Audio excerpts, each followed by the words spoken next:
Hi everybody, welcome to my channel. My name is Lola. I moved to South Korea about 3 months ago, and I'm going to be talking about some of the things that I did that were kind of organizational in order to move my life over here.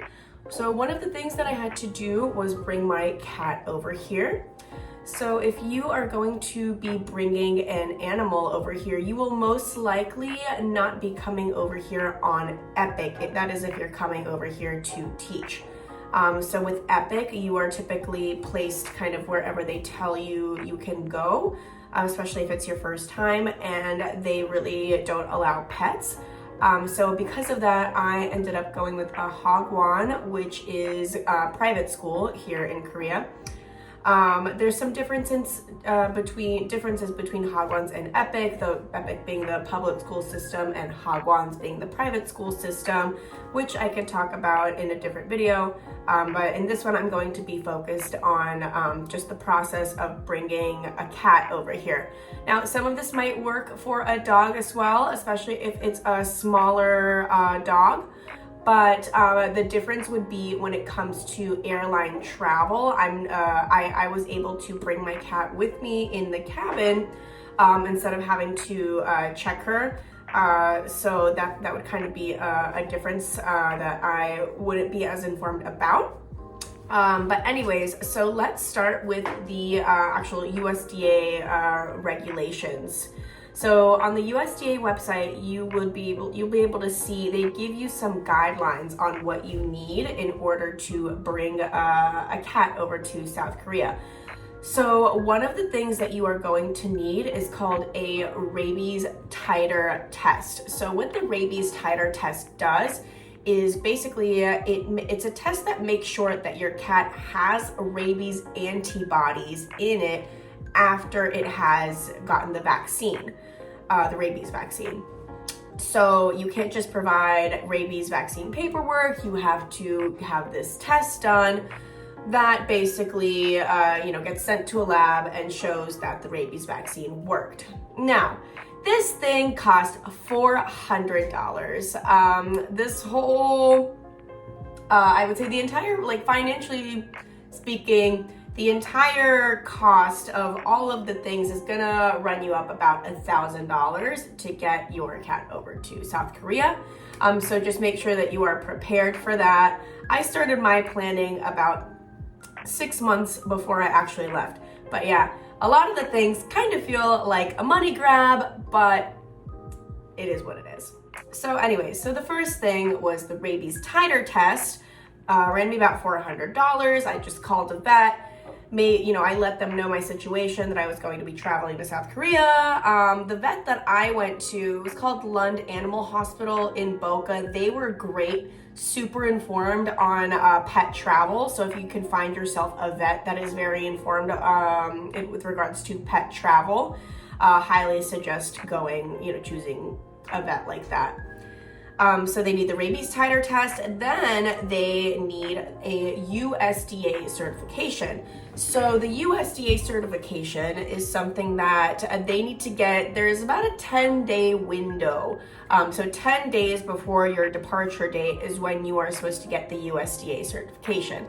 Now, the USDA certification is basically, you bring your cat to a vet. It has to be a USDA certified vet, and they sort of give the cat an exam, and then they send that that paperwork over to the USDA office, and then the USDA office sends them back, a different kind of approved official paperwork that says that your cat doesn't have any infectious diseases, and this also costs around $400.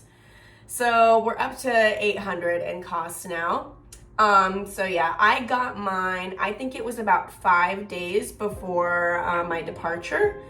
Also, I don't know if I mentioned this before, the vet needs to be a USDA certified vet. So make sure you call and ask. Again, just be, communicative, communicate your situation to the different veterinarians. If one isn't USDA certified, you can always ask them to refer you to a veterinarian that is, just to make the process a little bit easier. Yeah, so you need your rabies titer test, you need your USDA certification. Both of these are done at the vet, and then you need to get your pet set up for airline travel. Now, the different airlines have different regulations. The two that I looked at were Delta and Air Korea. I believe Air Korea, I believe their cost to their pet fee was about $100 versus Delta, which the cost was about $200.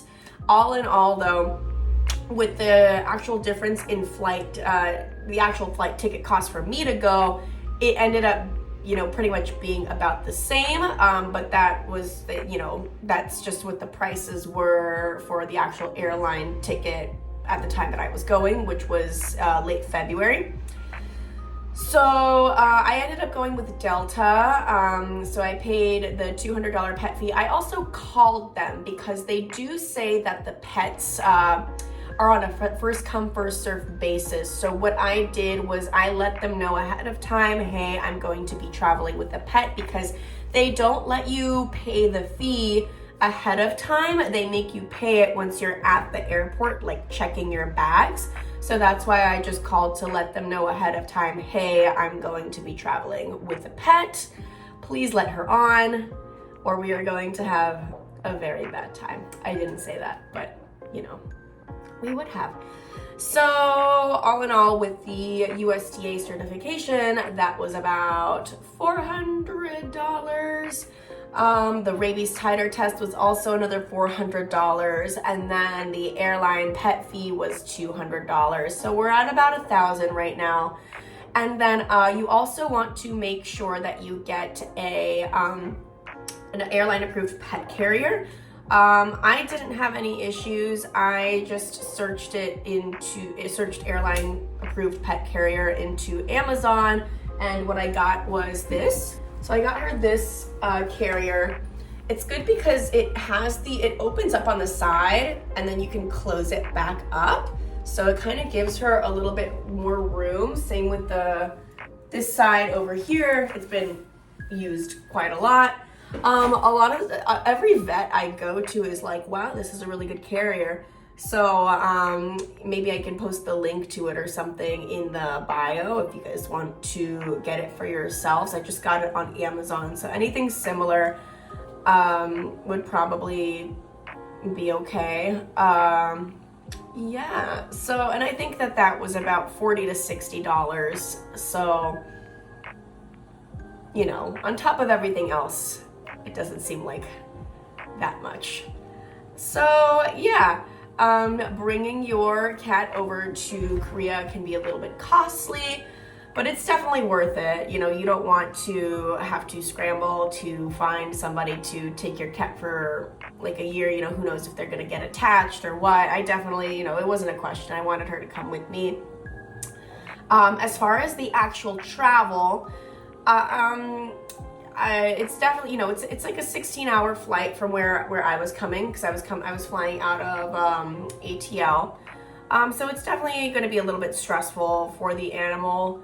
But all in all, I didn't have any issues. I was really worried that she was going to like pee or poop herself on the flight. She did not. I did bring pee pads though, just in case, and kind of just lined her carrier with it. I feel like this might be a little bit easier with cats than dogs, especially if you have, a cat that's kind of like a, not of old age and doesn't have any health issues. But, the situation definitely varies from animal to animal. So yeah, so we lined the cage with some pee pads just in case. I had some extras in my backpack as well, but I didn't really need to use them. I would say, takeoff and landing were probably the hardest parts for her. You could definitely hear her kind of meowing a little bit. It felt really bad.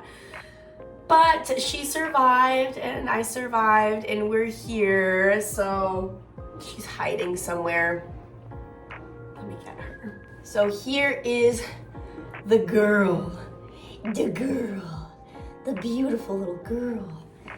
Anyways, we had this whole dramatic situation where, so basically before I moved to South Korea, I went and stayed with my parents for about a month just so I could say bye to my family because I live at a different state and then I was gonna be leaving for a year.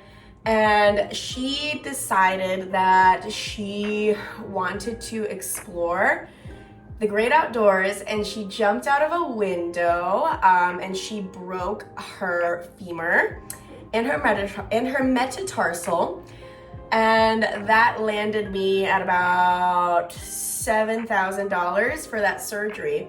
And then she also had to, so she had to fly with the splint on and everything after going through the surgery. And I had to find her a vet in South Korea to be able to do her aftercare, which I was really stressed out about. But all in all, the vet care here is great, honestly. I initially had found myself a veterinarian in Itaewon because I was really concerned about them not being able to speak English. And Itaewon is a very, there's a lot of foreigners there, so it's a very foreigner-friendly part of Seoul, which is where I live now. But honestly, it wasn't necessary. The Itaewon vet was great. They were a little bit overpriced, I think. And I had to take the subway to get them. Get to them. I recently went to a vet that's right around the corner from where I live here. And also the staff spoke English. They were very thorough. It was a nice, clean place.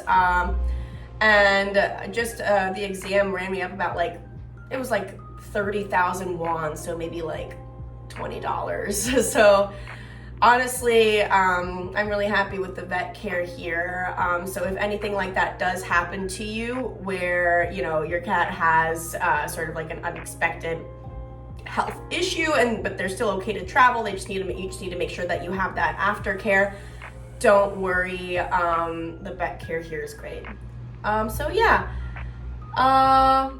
I don't really know how to end this, but yeah, so the total cost was gonna run you about $1,000 to maybe $1,100-ish dollars, maybe more, maybe less. That's just an estimate. So it's a little costly. So make sure that you, have that ready to come here with your baby. Thank you for listening. Goodbye.